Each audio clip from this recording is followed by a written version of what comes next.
2023 жылдың қорытындысы бойынша көлік саласында басты көрсеткіштерге қол жеткізілді.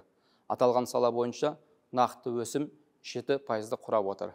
Негізгі капиталға көлік саласында салынған инвестициялар көлемі 1 триллион 800 миллиард теңгені құрап, өткен жылмен салыстырғанда 1,6 есеге өсіп отыр. Автожол саласы бойынша биыл республика бойынша 10.700 шақырым автомобиль жолында құрылыс монтаждау жұмыстары жүргізілді. Біздің негізгі күш-жүгеріміз 4-5 жылдан бері құрылысы ұзаққа созылып кеткен жобаларды аяқтауға бағытталды. Нәтижесінде осындай жобаларда, яғни Талдықорғаннан Өскеменге, Қарағандыдан Алматыға дейін және Ақтөбеден Қандыағаш Атырау арқылы Астраханға дейінгі негізгі жолдарда жол жүру қамтамасыз етілді.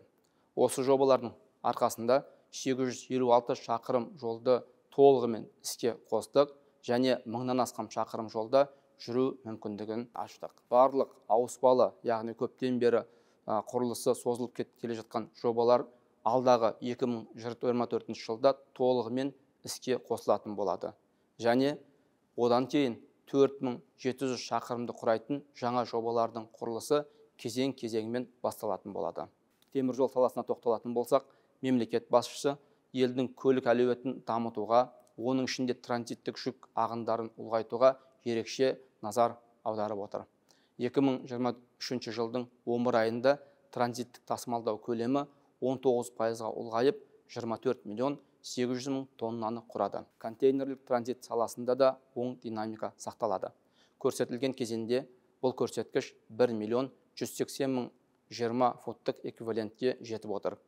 Бүгінде инфрақұрылым мен сервистік қызметтерді жақсарту бойынша жұмыстар жүргізілуде.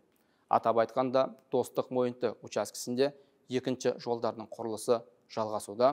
Бұл учаскенің өткізу қабілетін 5 есеге арттыруға мүмкіндік береді. Оған қоса, биыл теміржол саласында 3 ірі жаңа жобаның іске асыру басталды.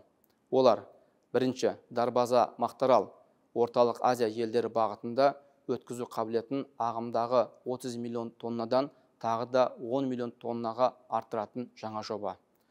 Екінші, Алматы торабын айналып өтетін теміржол желісінің құрылысы. Бұл Алматы станциясы арқылы жүктерді жеткізу мерзімін 24 сағатқа қысқартады. Үшінші, Бақты-Аягөз жаңа теміржол жүйесі. Бұл Қытай бағытында қазақстандық инфрақұрылымның өткізу қабілетін жылына 20 миллион тоннаға арттыруға мүмкіндік береді. Оған қоса, биыл 133 бірлік локомотив сатып алдық. Бұл отандық локомотивтер паркін 6%-ға жаңартты. Ұлттық оператор қосымша 3000 жартылай вагон сатып алуда. Оның 275 бірлігі биыл толығымен іске қосылды. Жолаушыларға қолайлықты жақсарту үшін 856 жаңа вагондар сатып алынып жатыр. Оның 100 вагоны қазір ел игілігіне тапсырылды. Қазақстандық компаниялардың сыртқы нарыққа шығу географиясы кеңеюде.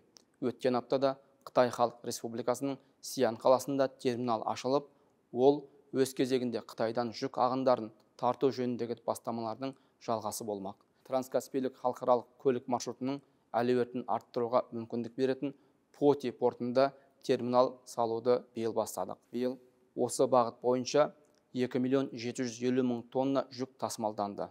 Бұл өткен жылмен салыстырғанда 64%-ға артық. Алғаш рет аталған бағыт бойынша мұнай тасымалдана басталды.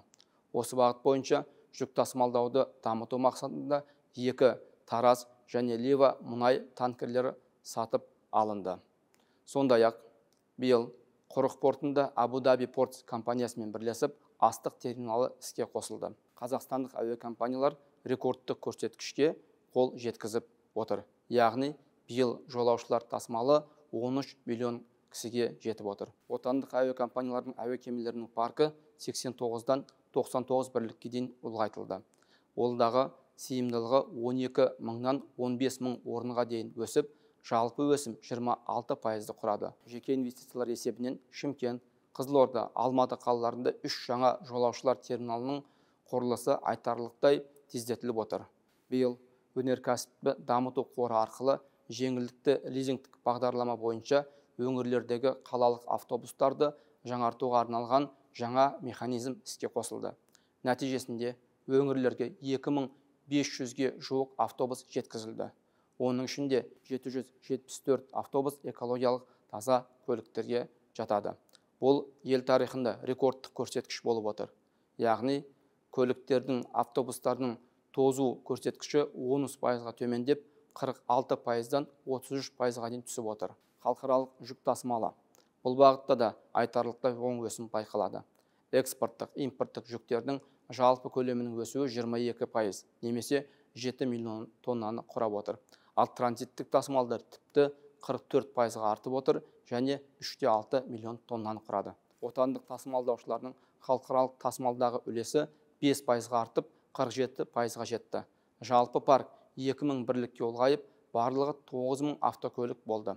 Бұл шаралар қосымша жұмыс орындарын қамтамасыз ету үшін жағдай жасауға, сондай-ақ біздің тасымалдаушылардың кірістерін ұлғайтуға мүмкіндік берді.